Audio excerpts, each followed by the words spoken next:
বীর সংগ্রামী মহাসচিব জনাব মির্জা ফখরুল ইসলাম আলমগীর আজকে এখানে প্রধান অতিথি হিসেবে সুদূর ৫,০০০ মাইল দূর থেকে উপস্থিত রয়েছেন, যিনি বিগত ১০ বছর কঠিন সময়ে বিএনপির চেয়ারম্যানের কঠিন দায়িত্ব পালন করে বাংলাদেশকে একটি কঠিন পর্যায় থেকে উত্তরণ করিয়ে আজকে এই দেশকে স্বৈরাচার মুক্ত করেছিলেন। সেই নেতা জনাব তারেক রহমান আজকের প্রধান অতিথি। আজকে এখানে উপস্থিত রয়েছেন স্থায়ী কমিটির জ্যেষ্ঠ সদস্য ডক্টর খন্দকার মোশাররফ হোসেন, যিনি ১৯৭১ সালে লন্ডনে ছাত্র সংগ্রাম পরিষদের নেতৃত্বে মুক্তিযুদ্ধে নেতৃত্ব দিয়েছিলেন।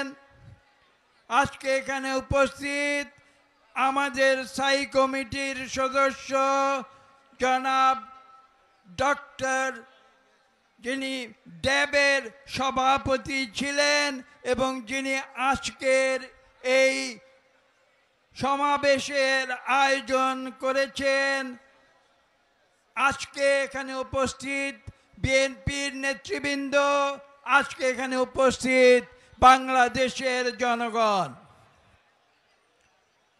বক্তব্য দীর্ঘ করব না, আপনারা জনাব তারেক রহমান সাহেবের বক্তব্য শুনবেন। অত্যন্ত সংক্ষেপে আপনাদের উদ্দেশ্যে এইটুকু বলবো, বাংলাদেশের মুক্তিকামী ছাত্র জনতা আজকে যে ইতিহাস সৃষ্টি করেছে সেটা শুধু বাংলাদেশের ইতিহাস নয়, সেটা সারা বিশ্বের ইতিহাসে লিপিবদ্ধ হবে। কিন্তু শুধু এই কথা বললে আমার বক্তব্য অসম্পূর্ণ থাকবে।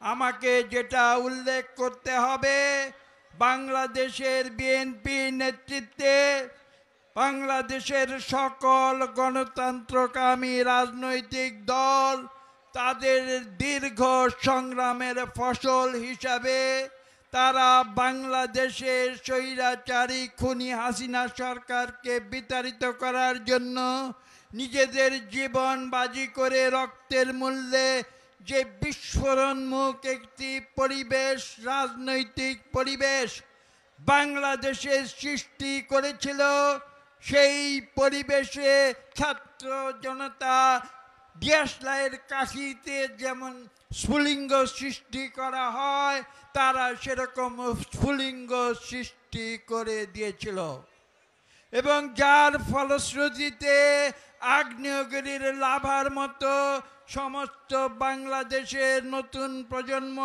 তথা কৃষক, শ্রমিক শ্রেণী সকল মানুষ তারা রাজপথে নেমে এসেছিল এবং সেই লাভার স্রোতে বাংলাদেশের সমস্ত অন্যায় অনাচার খুনি হাসিনা তথা আওয়ামী লীগ ভেসে গিয়েছে। এটাই হচ্ছে ইতিহাসের সত্য এবং এই সত্যই ইতিহাসে লিপিবদ্ধ হবে।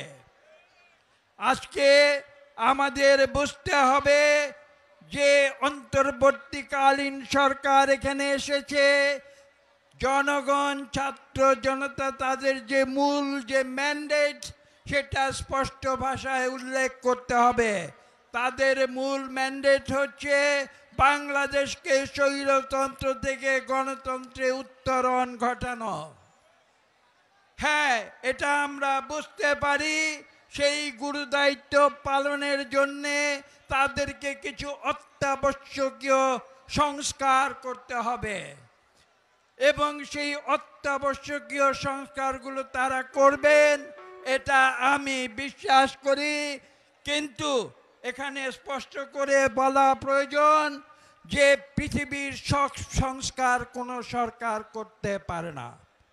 কাজেই আজকে সেই মনোবৃত্তি নিয়ে এই অন্তর্বর্তীকালীন সরকারকে সামনে এগিয়ে যেতে হবে। আমি বিশ্বাস করি বাংলাদেশের প্রতিটি গণতন্ত্রকামী রাজনৈতিক দল তাদেরকে পূর্ণ সমর্থন দিয়েছে এবং দেবে। কিন্তু এটা মনে রাখতে হবে, সেই অতি প্রয়োজনীয় সংস্কার শেষে তাদের যে প্রাথমিক ম্যান্ডেট, একটি সুষ্ঠু নিরপেক্ষ নির্বাচন তাদের দিতে হবে। এবং এটাও ভুলে গেলে চলবে না যে অন্যায়, অত্যাচার, জুলুম বিগত 16 বছর আওয়ামী লীগ করে গিয়েছে, তার প্রতিটি অন্যায়ের বিচার করতে হবে। আমি বক্তব্য দীর্ঘ করব না। আমি বিশ্বাস